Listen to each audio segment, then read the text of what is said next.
বন্ধুরা, জ্যান্ত মাছ কাটতে কি খুবই অসুবিধা হয়? ছুরি বটি ছাড়াই কিন্তু খুব সহজেই আমরা এই জ্যান্ত মাছটা কেটে নিতে পারবো খুব তাড়াতাড়ি। আর দেখুন, চলে এসেছি নতুন একটি টিপসের ভিডিও নিয়ে। দেখতে থাকুন ভিডিওটি, আপনাদের অবশ্যই ভালো লাগবে। ভালো লাগলে অবশ্যই কমেন্ট করে জানাবেন, একটা লাইক অনেক অনেক শেয়ার করে দেবেন। চলে আসছি প্রথম টিপসে। দেখুন বন্ধুরা, জামা কাপড়ের উপর কি কেউ আপনারা কখনো জামা কাপড় পরিষ্কার করেছেন বরফের টুকরো দিয়ে? দেখুন আজকের কিভাবে আমি জামা কাপড় পরিষ্কার করে নেব। বাচ্চারা যখন চুইংগাম খায়, এই চুইংগামগুলো কিন্তু খেতে খেতে বাচ্চারা যেখানে সেখানে লাগিয়ে দেয়, জামা কাপড়ে বা চুলে যে কোনো জায়গায় লাগিয়ে দিলে কিন্তু চুইংগামটা কিছুতেই আমরা তুলতে পারি না। চুলে যদি লাগানো হয় তাহলে চুল কিন্তু কেটে বাদ দিতে হয়, বা জামা কাপড়ে লাগলে কিন্তু এই জামা কাপড়গুলো আমাদের আর পরা যায় না, পড়েই থাকে। তাই দেখুন, আমি কয়েক টুকরো বরফ নিয়ে নিয়েছি, নিয়ে আমি এইভাবে ঘষতে থাকছি। বরফটা দিলে খুব সহজেই কিন্তু আমাদের এই যে জামাটা থেকে চুইংগামটা উঠে আসবে। বরফটা দিয়ে এইভাবে ঘষে নিলে দেখুন কত সুন্দরভাবে আমাদের চুইংগামটা জামা থেকে উঠে আসছে। কোনো রকম জামা বা চুলে যে কোনো কোথাও লাগলে কিন্তু আমাদের চুলটা কেটেও বাদ দিতে হবে না, আর জামাটাও পরিষ্কার হয়ে যাবে খুব সহজে। দেখুন এইভাবে কিন্তু বরফটা দেওয়ার ফলে, যেহেতু ঠান্ডা হয়ে গেছে, শক্ত হয়ে যাওয়ার ফলে কিন্তু চুইংগামটা খুব সুন্দরভাবে আমি এইভাবে তুলে নিলাম। দেখুন হাত দিয়ে একটু ডলা দিলেই কিন্তু একদম পরিষ্কার হয়ে গেছে। দেখুন কতটা সুন্দরভাবে পরিষ্কার হয়ে গেছে, একদম কিন্তু জামার সঙ্গে চুইংগাম লেগে নেই। অবশ্যই টিপসটা অ্যাপ্লাই করবেন। চলে আসছি পরবর্তী টিপসে।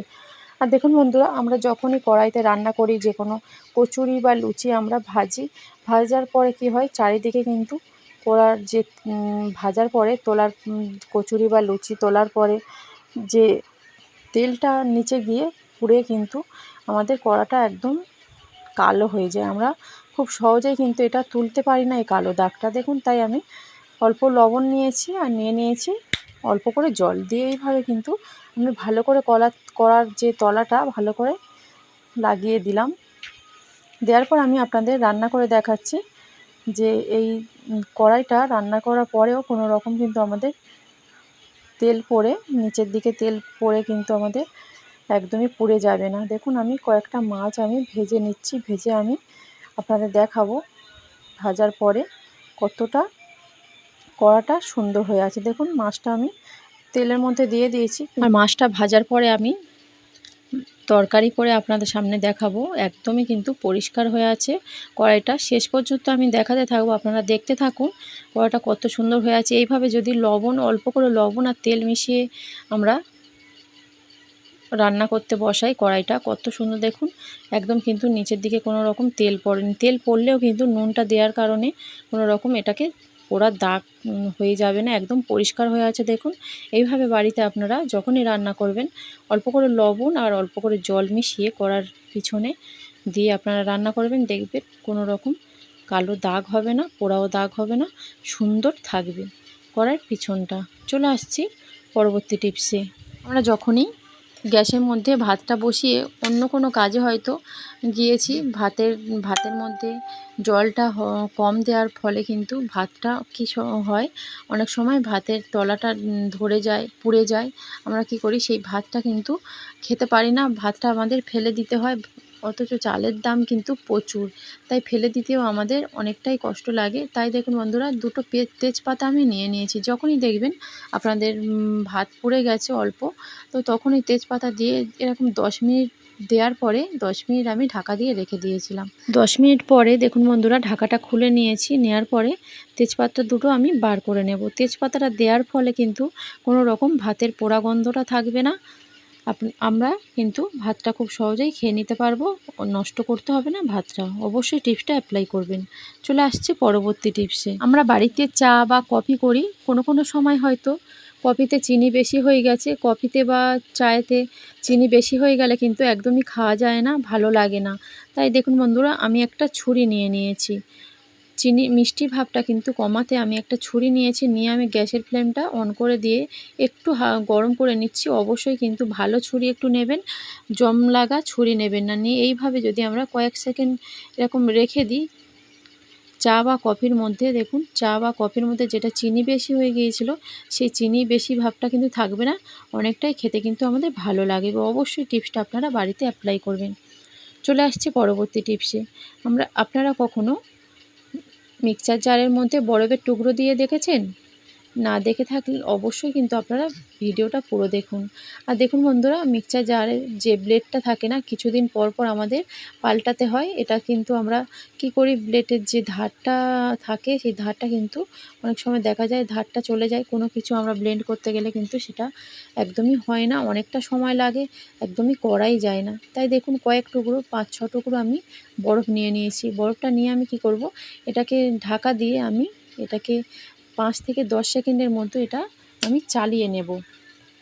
এটা ঘুরিয়ে নিলে কি হবে, যখনই দেখবেন ব্লেডটা একদমই চলছে না, এইভাবে যদি আমরা বরফ দিয়ে 10 সেকেন্ড ঘুরিয়ে নিই, ব্লেডে কিন্তু ধারটা চলে আসবে খুব সহজেই। বারবার এই মিক্সচার জারের ব্লেডটা পাল্টাতে হবে না। অবশ্যই টিপসটা অ্যাপ্লাই করবেন। চলে আসছি পরবর্তী টিপসে। দেখুন বন্ধুরা, আমি একটা বাসন মাজার সাবান নিয়েছি আর একটা গ্রেটার নিয়ে নিয়েছি। তো গ্রেটার তো আমাদের সবার বাড়িতেই থাকে, বড় হোক বা ছোট। তো ছোট ফাঁকটা নিলে ভালো হয়। তো নিয়ে দেখুন আমি কিছুটা সাবান আমি গ্রেট করে নিলাম, তার মধ্যে 1 চামচ আমি বেকিং সোডা দিয়ে মাখিয়ে নিচ্ছি খুব ভালো করে, কিন্তু সাবানটার সঙ্গে বেকিং সোডাটা মাখিয়ে নিলাম, নিয়ে আমি অল্প করে জল দিয়ে দিলাম। দেওয়ার পরে আমি এটাকে মেখে নেব ভালো করে, কিন্তু এটাকে আঠালো আঠালো করে এটাকে মেখে নেব। দেখুন, যেহেতু আমি সাবানটা গ্রেট করেছি, একটু কিন্তু দানা দানা ভাব আছে। আর দেখুন, যখন আমরা রান্না করি, হয়তো কিছু কড়াইয়ের মধ্যে ভাজা করলাম, তেল নিচের দিকে চলে এসে কিন্তু আমাদের কি হয়, দেখুন পোড়া দাগ হয়ে যায়, অনেক সময় তোলাও যায় না। আমি অল্প করে যে মিশ্রণটা করে নিয়েছিলাম সেটা দিয়ে আর একটা তারের জালি নিয়ে কয়েক সেকেন্ড দেখুন আমি এটাকে ঘষে নিচ্ছি। কোনো রকম কিন্তু আমাদের হাত দিয়ে জোরে জোরে ডলতে হচ্ছে না, খুব কম সময়ের মধ্যে আমরা এই কড়াইটা পরিষ্কার করে নিতে পারছি। দেখুন কত সুন্দরভাবে আমি কয়েক সেকেন্ডের মধ্যে পরিষ্কার করে নিলাম। অবশ্যই বাড়িতে এই টিপসটা অ্যাপ্লাই করবেন। একদম কালো কড়াই কিন্তু পরিষ্কার হয়ে একদম সাদা হয়ে গেছে। অবশ্যই বাড়িতে আপনারা এই টিপসটা অ্যাপ্লাই করবেন। চলে আসছি পরবর্তী টিপসে। দেখুন বন্ধুরা, জ্যান্ত মাছ কাটতে কিন্তু আমাদের অনেকটাই সমস্যা হয়। হাতের মধ্যে বিশেষ করে কই মাছ, হাতের মধ্যে যে পিঠের কাঁটাটা থাকে হাতের মধ্যে লেগে গিয়ে কিন্তু রক্ত বার হয়। কোনো রকম ছুরি বটি ছাড়া কিন্তু আজকের আমি মাছ কাটা আপনাদের দেখিয়ে দেব। তো দেখুন মাছগুলো অল্প করে লবণ দিয়ে 10 মিনিট রাখার পরে কিন্তু দেখুন একদম কিন্তু এই মাছগুলো নিস্তেজ হয়ে গেছে। কোনো রকম দেখুন আমাদের হাতে কাঁটাও লাগবে না। আর আমাদের বাড়িতে যে ওষুধের খামগুলো থাকে, দেখুন ওষুধের যে খালি প্যাকেটগুলো থাকে সেই প্যাকেট একটা নিয়ে নিয়েছি, নিয়ে খুব সুন্দর করে কিন্তু মাছের যে আঁশগুলো ছাড়িয়ে আমরা নিচ্ছি। যাদের বাড়িতে বিশেষ করে ছাই থাকে না তাদের কিন্তু অনেকটাই সুবিধা, এইভাবে যদি আমরা আঁশগুলো ছাড়িয়ে নিই। কোনো রকম কিন্তু বটি বা ছুরি ছাড়াই আমরা এই মাছটা কেটে নিচ্ছি। দেখুন সুন্দর করে কিন্তু এই মাছগুলো পরিষ্কার করে যে মাছের আঁশগুলো আছে পরিষ্কার করে ছাড়িয়ে নিলাম। তারপরে কি করব, একটা কাঁচি নিয়েছি, যে লেজটা আছে বা মাছের যে ডানাগুলো আছে সেই কানকোগুলো আমি এইভাবে কাঁচির সাহায্যে কেটে নেব। কোনো রকম কিন্তু হাতে কাঁটার ফোটার আমাদের সম্ভাবনা নেই। এইভাবে যদি আমরা মাছটা কেটে নিই, হাত কেটেও যাওয়ার সম্ভাবনা থাকবে না। আর দেখুন মাছের যে কাঁটা লেগে পিঠের কাঁটাটা লেগে হাতের রক্ত বার হয়, ব্যথা হয়, সেটা কিন্তু কোনো রকম ঝামেলাই থাকবে না। খুব সুন্দর করে কিন্তু মাছটা আমরা কেটে নিলাম। ভালো লাগলে অবশ্যই লাইক অনেক শেয়ার করে দেবেন, সাবস্ক্রাইব করে পাশে থাকবেন।